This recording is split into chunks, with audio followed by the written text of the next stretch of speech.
vedare tinokuchingamidzai zvekare kune chimwe chirongwa pano paZim Facebook Secrets and Confessions. Tadzoka zvekare nemamwe mamessages. Regedzai tibva tapinda mumamessages edu atadzoka takakubatirai. Message yedu yekutanga yakamira sekudai so: hanzi makadi zvenyu mukoma, ndinokumbirawo kuti muke muchindiposterawo nyaya yangu makavigawo chitupa changu. So ininiwo ndakanzi nen'anga iyo yainge yakandirombesa ndinge ndichidzora nemari yekutanga yandinenge ndaita. Mukoma ndikabva ndaregedza kuenda. Ininiwo ndakaromba mainge muri mugore ra2020. N'anga iyi ndakasangana nayo paWhatsApp ikabva yati zvose yaikwanisa kuzviita ipapo paWhatsApp. Ndikabva ndafara chaizvo ndokubva tachizotanga kuita mhiko dzacho idzodzo. Ndakanzi ndinge ndichitora mazai anokwana iwo kuita 4 sezvo ndainge ndiine vana vangu 4. Ndikabva ndanzi mazai awa ndinofanira kuti ndinge ndichibuda nawo panze ndakamabata. Ndikabva ndazopfugama ndikabva ndatanga kureverera zai roga roga. Ndakarireverera muzita remwana wangu ndichibva ndaputsa zai iroro. So ndakabva ndachizoti kana kuri kunzi ndikatadza kuzadzikisa mhiko dzangu, aiwa ndakupai mvumiro nekuti mazai awa andakabata iwo akamiririra vana vangu. Sekuputsa kwandichaita mazai awa ndiko kutora kwamunokwanisa kuzoita upenyu hwevana vangu, nekuti iropa rangu kairi rakabuda mandiri. Mukoma ndokubva ndachizoita saizvozvo ndikaputsa mazai aya. Ndainge ndichiti zai roga roga randinenge ndaputsa ndobva ndachizotaura zita remwana wangu ndichiti iwe unofanira kuti unge uchizviziva kuti ndiri baba vako. Zuva rauchadaidzwa kana kuri kunzi ndinenge ndakanganisa kutevedzera mhiko idzi, ndo zuva raunofanira kuti unge uchizotevera izwi reuyo anenge akudana. Achakudana mwanangu handimuzivi, asi kana wanzwa izwi unofanira kuti unge uchitevera izwi iroro, iro richazoenda newe ronokusiya kumakuva, zvichidudza kuti unenge watofa ende hautendedzwe kuti unge uchizodzoka zvekare kunyika yevanorarama nekuti unenge wava mufi. Mukomanashi ndo zvandakaita izvozvo ndokubva ndatanga kuita mari. Imomo mugore ra2020 pane mumwe munhu akangondipawo 80,000 rands.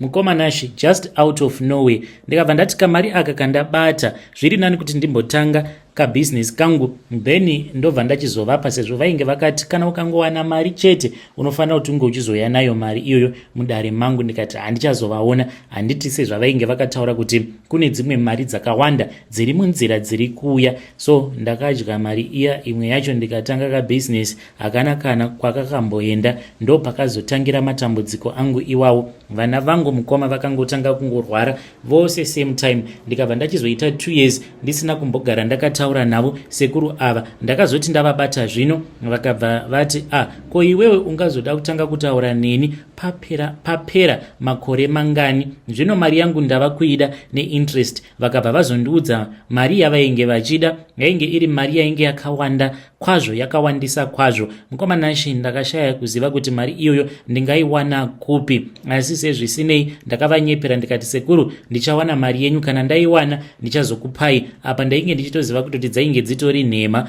After that ndipo pandakabva ndachizovabloka, but vakazoya kuhope kwangu vakabva vati iwe neni takavimbisana kuti kana ukatadza kutevedzera mhiko idzi zvinhu zvangu kana zvikazodzoka kwandiri ndinongozvitumidzira ndichiti sezvamakanzwa murume uyu achitaura achiti vana vangu ava kana kuri kunzi ndikatadza kutevedzera mhiko ndivo vanofanira kuti vange vachizofa. Saka 1 by 1 vana vako vachazoya vachizotorwa. Saka mukomanashi so far ndarasikirwa nevana vaviri, all under mysterious circumstances, zvokuti vanhu vava kutotanga kutonyumwa kuti there is something money that is going on. Zvino dambudziko ndiroro mukomanashi, ndiri kushayawo kuziva kuti ndoita sei. Dambudziko riripo nderekuti handinawo munhu ari kuda kundibatsira. Ndinoti kana ndikasangana nevandinenge ndichitonzwa kuti vane mbiri, ndakatombobhadhara ndikapiwa mafone numbers nevamwewo vane channel ndokubva ndachizoenda kuya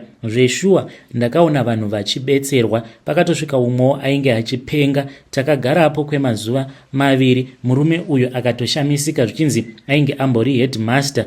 Kwava kutoti bengenyu, kwava kubvunza kuti kondiripi. Izvo ainge atova munhu ainge ava nemakore achipenga. Mukomanashi ndakazoti nguva yangu yasvika.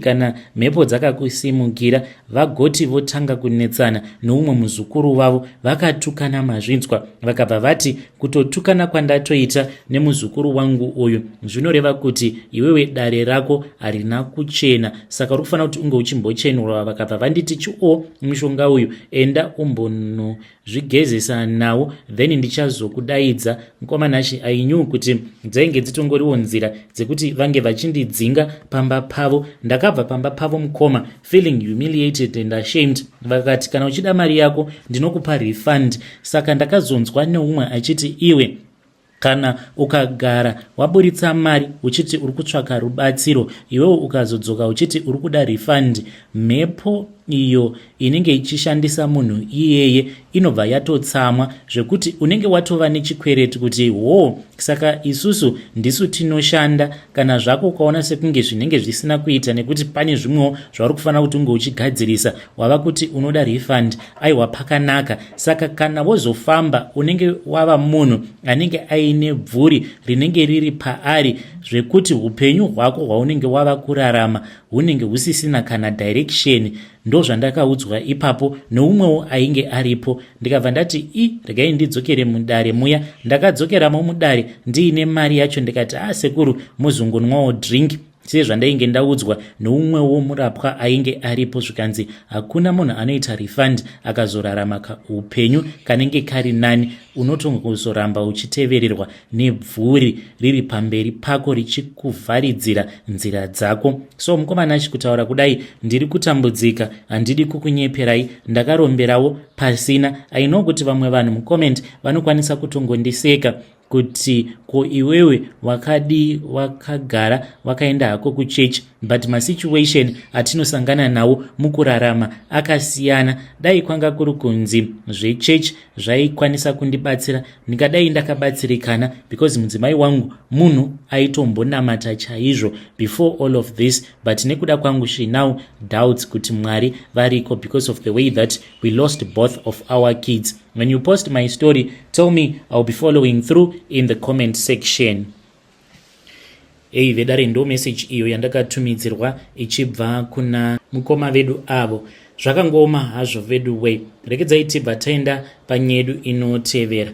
Nyedu inotevera yakamira sekudai so. Hanzi makadi zvenyu mukoma. Ndinokumbirawo kuti munge muchindipostirawo nyaya yangu makavika chitupa changu. Manshoni vabereki vangu haigariki. Baba vangu vakauraya amai vangu. So tine imwe imba yedu iri muno muHarare, location hidden just in case kana imba iyi tikazoda kuitengesa. So ours is a haunted house. I am a young woman who is aged 24 years. Ndigerewo muno muHarare, but pari zvino ndiri kugara naamai guru vangu. So baba vangu ivo most of the times vainge vasingagare pamba, vainge vachingofamba chete. He was an engineer. So mama vakabva vazoita boyfriend because my mom started dating her own boss. Then my dad got to find out about this. Saka there was this other time patakangonzi nababa murufana kuti munge muchienda kwaamainini venyu. Takatorwa tikabva tazonosiwa ikoko izvo. He wanted to trap my mom. So mama pavakaona vasara vega vakabva vati chance given. Baba vakabva vati vainge vachida kuenda kubasa ende vaiti kana vakagara vabuda vaitobuda zvemazuva. Mama vakasara vachisasana nemunhu wavo, but that same night baba vakabva vadzoka. Zvino baba vangu vainge vari munhu ainge aine short temper. Kwava kutora demo, kwava kurova chikomba chechiya. Chikomba chakabva chatiza ndokubva vazosara vachirwa naamai, vakabva vatema amai. Mukomanashi baba vangu nekuda kwemari nyaya iyi vakazoihwina zvavo, vakashandisa maloya akawandisa, but nyaya iripo ndeyekuti imba iyi now it is a haunted mansion. Panguva iyoyo apo mushure mekunge amai vavigwa, baba since vakatombosungwa vakagara mujeri kwe about 2 years if I remember. tainge tichigarapo pamba apa nevamwe vatete. Mukomana vatete vakatitiza vakatisiya, saka isusu takangofungidzirawo kuti vabatwa nemweya wemujolo because vainge vaine murume uyo wavaidanana naye akazovati uya kuSouth Africa. Vatete ndokubva vaenda kuSouth Africa. Mukomana takasara tichigara paya me and my siblings tiri vana vadiki. Amai taitovaona, so we could not understand zvinhu izvi pazvaiitika in a vision. Mama taitovaona vachitoya kwatiri vobva vati vana vangu ndapedza kubika. Then it will happen so fast. Taizotoona tatogara kudining room tichitodya, ivo amai vaizongoti kana vanyangarika, that is when the vision will end. We started telling our father's relatives kuti this was what was happening. Pakauya ng'anga dzakasiyana because painge paina vamwe pamunini vainge vachida kuti imba iyi inge ichitengesiwa baba pavainge vachiri mujeri, but yakanetsa pamatitle deeds. Pamunini ava vakazongowanikwa vakafa vakazvisungirira, so vamwe vakati nekuda kwekuti vainge vachimanikidzira kuti imba iyi inge ichitengesiwa, vanenge vakazotanga kuonawo chipoko chaamai chikazovakanganisa pfungwa kuzonosvika vachizofunga kuti zviri nani kuti vange vachizvisungirira. Mukomana ndiyo confession yangu iyo yandiinayo. Kana mukaposta nyaya yangu ndizivise ndichange ndichizotevererawo ndiri mucomment section. I really hope that this house can be fixed so that we can sell it. It is a haunted house. Apa imba iyi yakakura. It used to be a very wonderful place when we were still growing up, but unfortunately my dad vakazoponda mama, ndopa zvakabva zvazotangira zvose izvozvo. Kana mukaposta nyaya yangu ndizivisei ndichange ndichizotevera ndiri mucomment section. Hey vedare, ndo message iyo yandakatumidzirwa ichibva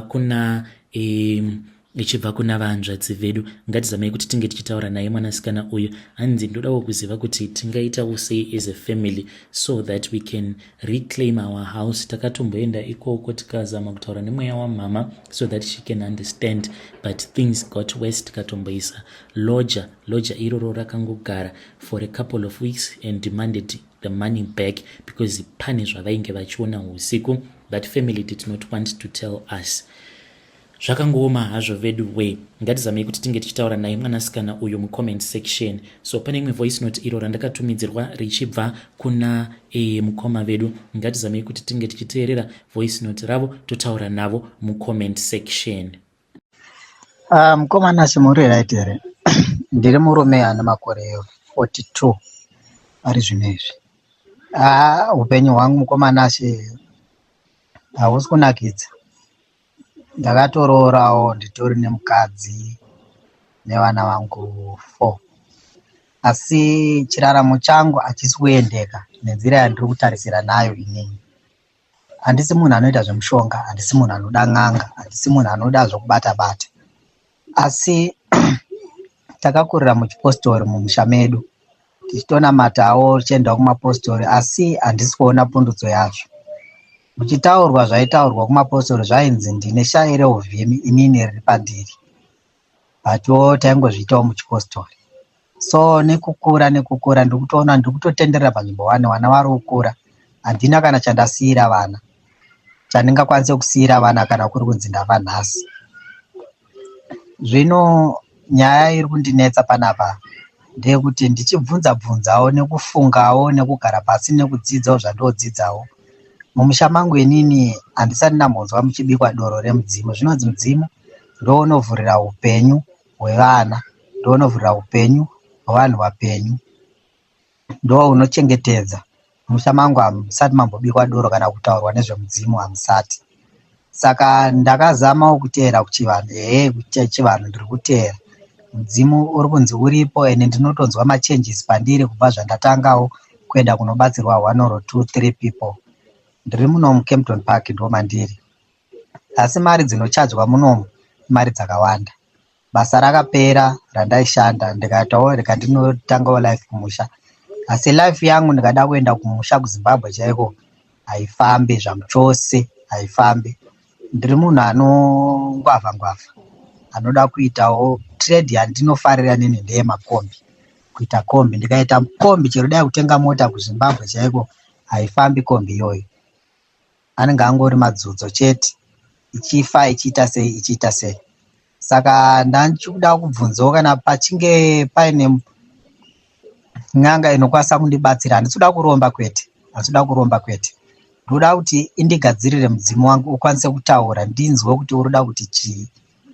Uri kunzi wakatsipirwa, wanga wakatsipirwa usingatofambe zvamuchose. But zvinezvi zvaanani, ndachida kuti uchivhura muromo, uchitaura iwo zvauri kunzwa, zvauri kuda kuti ndiite inini, kuti kwase kundivhurirawo ndiwe neupenyu huri nani. Ndo pane nyaya yangu hombe papa, nokuti zvinezvi ndikutozvidya moyo, basa handina.